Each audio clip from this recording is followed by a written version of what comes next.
ನೋಡಿ, ಈ ಒಂದು ಮಾಸದಲ್ಲಿ ಅಂತಂದರೆ ಜೂನ್ ತಿಂಗಳಲ್ಲಿ ಮಕರ ರಾಶಿಯವರಿಗೆ ಒಂದು ಗುರುವಿನ ವಿಶೇಷ ಬದಲಾವಣೆಯಿಂದ ಗುರು ಅನುಕೂಲ ತುಂಬ ಒಳ್ಳೆಯದಾಗಿರುತ್ತೆ. ಸೊ ಅದರಿಂದ ನಿಮಗೆ ಯಾವ ಯಾವ ಅನುಕೂಲತೆ ಕಾಣಿಸ್ಲಿಕ್ಕೆ ಸಾಧ್ಯತೆ ಇದೆ ನೋಡಿ. ಗುರುಬಲ ಜೂನ್ 1ನೇ ತಾರೀಕಿನಿಂದ ಸಪ್ತಮ ಭಾವದಲ್ಲಿ ಪ್ರಾರಂಭವಾಗುತ್ತೆ. ವಿಶೇಷವಾಗಿ ಸಪ್ತಮ ಭಾವ ಅಂತಂದರೆ ಮದುವೆಗೆ ಸಂಬಂಧಪಟ್ಟಂಥ ಸ್ಥಾನ ಅಥವಾ ದಾಂಪತ್ಯ ಜೀವನಕ್ಕೆ ಸಂಬಂಧಪಟ್ಟಂಥ ಸ್ಥಾನ ಅಂತ ನಾವು ಹೇಳ್ತೇವೆ. ಸೊ ಗುರು ಅಲ್ಲೇ ಇರೋದರಿಂದ ಈ ಒಂದು ವಿಷಯಗಳಿಗೆ ವಿಶೇಷವಾದಂಥ ಬಲ ಬರುತ್ತೆ. ಅಂತಂದರೆ ಮದುವೆ ಯೋಗಕ್ಕೆ ವಿಶೇಷವಾದಂತಹ ಸಾಧ್ಯತೆ ಇರುತ್ತೆ. ಸೊ ಈ ಟೈಮ್ನಲ್ಲಿ ನಿಮ್ಮ ಪ್ರಯತ್ನಗಳನ್ನು ಕಡಿಮೆ ಮಾಡಬೇಡಿ. ಖಂಡಿತವಾಗಿಯೂ ಮದುವೆ ಯೋಗ ಬರುತ್ತೆ, ಮದುವೆ ಆಗೋಗುತ್ತೆ. ಹಾಗಾಗಿ ಪ್ರಯತ್ನವನ್ನು ಮುಂದುವರಿಸಿ.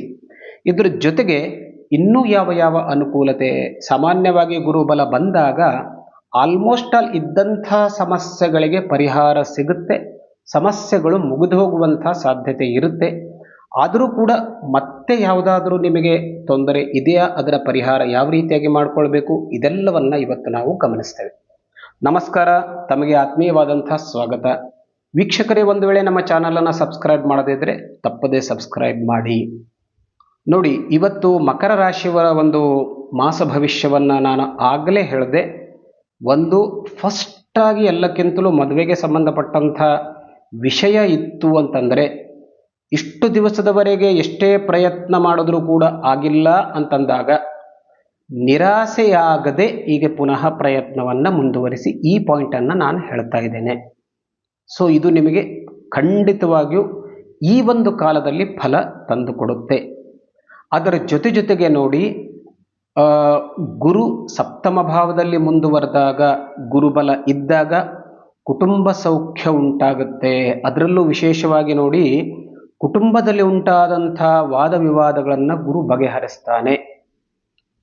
ಯಾಕೆಂದರೆ ಕುಂಭರಾಶಿಯಲ್ಲಿ ರಾಹು ಕೂತ್ಕೊಂಡಿದ್ದಾನೆ, ದ್ವಿತೀಯ ಭಾವದಲ್ಲಿ ರಾಹು ಇದ್ದಾನೆ ನಿಮಗೆ. ಸೊ ದ್ವಿತೀಯ ಭಾವದಲ್ಲಿ ರಾಹು ಅಂತಂದರೆ ಅದಕ್ಕೆ ಕುಟುಂಬ ಸ್ಥಾನ ಅಂತ ಹೇಳ್ತೀವಿ, ಧನಸ್ಥಾನ ಕೂಡ ಹೌದು. ಒಂದಷ್ಟು ನಿಮಗೆ ಕೇವಲ ಬಾಕಿ ವಿಷಯದಲ್ಲಿ ನಿಮಗೆ ಗುರು ಸಪೋರ್ಟ್ ಮಾಡಿದ್ರೂ ಕೂಡ ಆರ್ಥಿಕವಾಗಿ ಅಂದರೆ ದುಡ್ಡಿನ ವಿಷಯದಲ್ಲಿ ಸ್ವಲ್ಪ ಹಿನ್ನಡೆ ಇರುವಂಥ ಸಾಧ್ಯತೆ ಖಂಡಿತವಾಗೂ ಇರುತ್ತೆ. ಆದರೆ ಅದನ್ನು ಬಿಟ್ಟರೆ ಬೇರೆ ಎಲ್ಲ ವಿಷಯದಲ್ಲೂ ನಿಮಗೆ ಒಳ್ಳೆಯ ಒಂದು ಸೂಚನೆಗಳು ಖಂಡಿತವಾಗಿಯೂ ಕಾಣಿಸ್ಲಿಕ್ಕೆ ಸಿಗುತ್ತೆ. ಯಾಕೆಂದರೆ ಧನಸ್ಥಾನದಲ್ಲಿ ರಾಹು ಇದ್ದಾನೆ. ರಾಹು ಇದ್ದಾಗ ಒಂದು ಕುಟುಂಬ ಸೌಖ್ಯವನ್ನು ಹಾಳು ಮಾಡಲಿಕ್ಕೆ ಪ್ರಯತ್ನವನ್ನು ಮಾಡ್ತಾನೆ. ಆದರೆ ಗುರುಬಲ ಅದನ್ನು ಖಂಡಿತವಾಗಿಯೂ ತಡೆಯುತ್ತೆ. ಇಲ್ಲಿ ಇದು ಈ ಒಂದು ದ್ವಿತೀಯ ಭಾವ ಅಂತ ಅನ್ನೋದು ಮಾತಿಗೆ ಸಂಬಂಧಪಟ್ಟಂಥ ವಾಣಿ ಅಂತ ನಾವು ಹೇಳ್ತೇವೆ. ಅದು ಕೂಡ ಸಾಧ್ಯತೆ. ಅಂದರೆ ರಾಹು ಪ್ರಭಾವದಿಂದ ಅನಾವಶ್ಯಕವಾಗಿ ಮಾತು ಬೆಳೆದು ಜಗಳವಾಗುವಂಥ ಸಾಧ್ಯತೆ ಕೂಡ ಮುಂದುವರಿಯುತ್ತೆ ರಾಹು ಪ್ರಭಾವದಿಂದ. ಹಾಗಾಗಿ ಸಾಧ್ಯವಾದಷ್ಟು ನಿಷ್ಠುರವಾಗಿ ಮಾತನಾಡುವುದನ್ನು ಕಂಟ್ರೋಲ್ ಮಾಡಿಕೊಳ್ಳಿ. ಅದರಿಂದ ಕುಟುಂಬ ಸೌಖ್ಯ ಕೆಡದೇ ಇರುತ್ತೆ. ಒಂದು ಸುಖ ಸಂತೋಷ ನೆಮ್ಮದಿ ಖಂಡಿತವಾಗಿಯೂ ನಿಮಗೆ ಮುಂದುವರಿಯುತ್ತೆ. ಇನ್ನು ತೃತೀಯ ಭಾವ ತುಂಬ ಚೆನ್ನಾಗಿದೆ. ಈ ತೃತೀಯ ಭಾವದಲ್ಲಿ ಅಂತಂದರೆ ನಿಮ್ಮ ಒಂದು ಪರಾಕ್ರಮವಾದಂತಹ ಸ್ಥಾನ ಅಂತ ನಾವು ಹೇಳ್ಬೋದು. ಯಾಕೆಂದರೆ ಇಲ್ಲಿ ಶನಿ ಮುಂದುವರಿತಾ ಇದ್ದಾನೆ. ಸೊ ಶನಿ ಒಳ್ಳೆಯ ಪರಾಕ್ರಮವನ್ನು, ಧೈರ್ಯವನ್ನು ನಿಮಗೆ ಖಂಡಿತವಾಗಿಯೂ ಕೊಡ್ತಾನೆ. ಅಣ್ಣ ತಮ್ಮಂದಿರು ಕೂಡ ನಿಮಗೆ ಎಲ್ಲ ವಿಷಯದಲ್ಲೂ ಸಹಕಾರವನ್ನು ಖಂಡಿತವಾಗಿಯೂ ಮುಂದುವರಿಸ್ತಾರೆ. ಈ ಭಾವ ತುಂಬ ಚೆನ್ನಾಗಿದೆ. ಲೋನ್ ಮುಂತಾದ ವಿಷಯಗಳಲ್ಲಿ ಈ ಭಾವ ಚೆನ್ನಾಗಿರೋದರಿಂದ ಅನುಕೂಲತೆ ನಿಮಗೆ ಖಂಡಿತವಾಗಿಯೂ ಇರುತ್ತೆ. ಈ ಒಂದು ಮಾಸದಲ್ಲಿ ನೋಡಿ, ಆಸ್ತಿ ಖರೀದಿ, ವಾಸ್ತು ಯೋಗ, ವಾಹನ ಯೋಗ ಇದೆಲ್ಲವೂ ಮುಂದುವರಿಯುತ್ತೆ. ಇಷ್ಟು ದಿವಸ ಏನು ಪೆಂಡಿಂಗ್ ಇರುವಂತಹದ್ದು ಯಾವುದಾದ್ರೂ ಒಂದು ಖರೀದಿ ಇತ್ತು ಅಂತಂದರೆ ಭೂಮಿಗೆ ಸಂಬಂಧಪಟ್ಟಂಥ ವ್ಯವಹಾರ, ಅದರ ಕೆಲಸಗಳು ಸುಲಭವಾಗಿ ಆಗಲಿಕ್ಕೆ ಶುರುವಾಗುತ್ತೆ. ವಾಸ್ತುಯೋಗ, ಮನೆ ಕಟ್ಟಲಿಕ್ಕೆ ಪ್ರಾರಂಭವನ್ನು ಮಾಡಿಕೊಳ್ಳಿ. ಒಂದು ಉತ್ತಮವಾದ ಮುಹೂರ್ತವನ್ನು ನೋಡಿಕೊಂಡು, ಸಾಧ್ಯವಾದಷ್ಟು ಮುಂದಿನ ಶ್ರಾವಣ ಮಾಸಕ್ಕೆ ಒಳ್ಳೆಯ ಮುಹೂರ್ತಗಳು ಬರೋದರಿಂದ ಅಲ್ಲಿವರೆಗೆ ಪ್ರಿಪರೇಷನ್ ಮಾಡಿಕೊಳ್ಳಿ. ಯಾಕೆಂದರೆ ಸಪ್ತಮ ಭಾವದಲ್ಲಿರುವಂಥ ಗುರು ನಿಮಗೆ ಬೇಗನೆ ವಾಸ್ತು ಕಾರ್ಯವನ್ನು ಮುಗಿಸ್ಕೊಡ್ತಾನೆ. ಅಲ್ಲಿ ಒಂದು ಗಮನ ಖಂಡಿತವಾಗಿಯೂ ಇರಲಿ.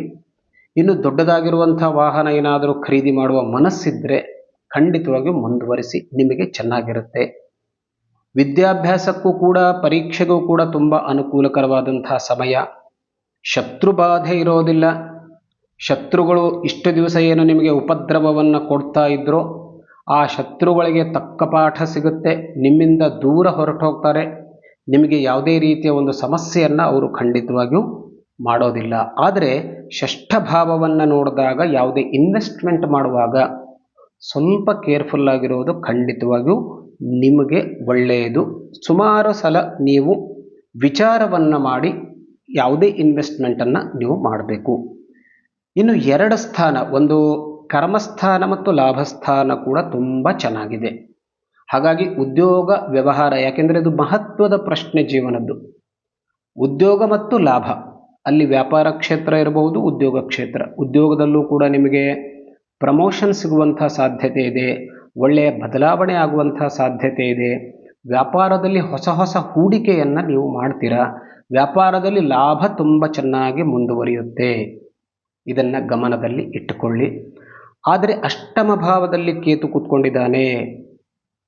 ಸ್ವಲ್ಪ ಎಚ್ಚರ ತಪ್ಪಿದರೂ ಕೂಡ ಗಾಯಗಳಾಗಬಹುದು, ಅಪಘಾತಗಳಾಗಬಹುದು, ಅನಾರೋಗ್ಯಕ್ಕೆ ಸಂಬಂಧಪಟ್ಟಂತೆ ಆಪರೇಷನ್ಗಳು ಕೂಡ ಆಗುವಂಥ ಸಾಧ್ಯತೆ ಇದೆ.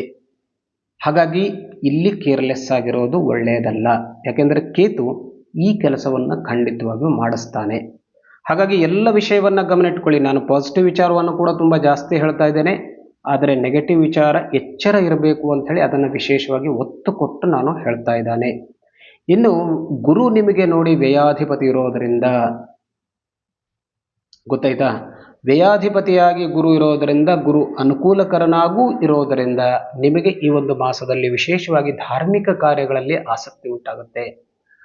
ಗುರು ಧನ ವ್ಯಯವನ್ನು ಎಲ್ಲಿ ಮಾಡ್ತಾನೆ ಅಂತ ಕೇಳಿದ್ರೆ, ತೀರ್ಥಯಾತ್ರಾದಿಗಳಲ್ಲಿ, ಒಳ್ಳೆಯ ಕೆಲಸಗಳಲ್ಲಿ, ದಾನ ಧರ್ಮಾದಿಗಳಲ್ಲಿ ಧನವನ್ನು ವ್ಯಯ ಮಾಡುವಂಥ ಸಾಧ್ಯತೆ ಇರುತ್ತೆ.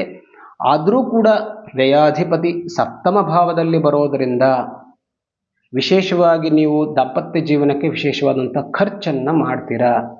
ಆ ಖರ್ಚಿನ ಬಗ್ಗೆ ಖಂಡಿತವಾಗಿಯೂ ಗಮನ ಮತ್ತು ಎಚ್ಚರ ಇರೋದು ಒಳ್ಳೆಯದು. ಈ ಒಂದು ಮಾಸದಲ್ಲಿ ನೋಡಿ, ಒಂದು ರಾಹು ಕೇತು ಈ 2 ಗ್ರಹಗಳ ಒಂದು ಸೊಲ್ಯೂಷನ್ ಮಾಡಿಕೊಳ್ಳಿ. ಜಪತಪಾದಿಗಳನ್ನು ಮಾಡಿಕೊಳ್ಳಿ, ಸ್ತೋತ್ರಾದಿಗಳನ್ನು ಹೇಳ್ಕೊಳ್ಳಿ. ಅದರಿಂದ ಖಂಡಿತವಾಗಿಯೂ ಇದ್ದಂಥ ಸಮಸ್ಯೆಗಳು ನಿಮಗೆ ಕಡಿಮೆ ಆಗುತ್ತೆ. ಸುಖ ಸಂತೋಷ ನೆಮ್ಮದಿ ನಿಮಗೆ ಸಿಗುತ್ತೆ. ಒಳ್ಳೆಯದಾಗಲಿ.